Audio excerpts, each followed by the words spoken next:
Huwag puro adobo, subukan mo ang reseping ito. Sarsa pa lang, ulam na.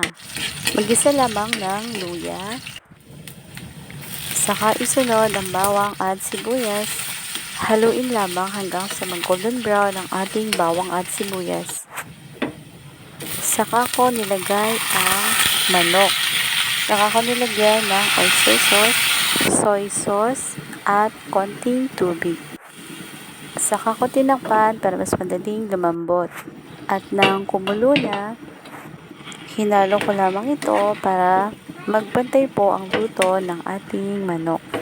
Tinakpan ko ulit hanggang sa maluto at lumambot ang manok. Kapag natuyuan na at mas gusto nyo ng mas malambot, magdagdag lamang ng tubig, takpan at saka pakuluin. Saka ko nilagyan ng ketchup.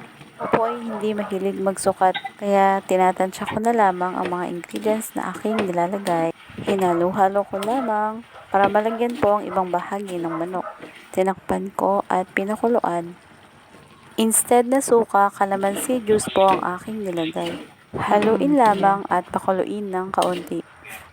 At ayan, pwede na po yan hanguin. O, diba? Sauce pa lang ay ulam na. Subukan nyo na din ang reseping ito.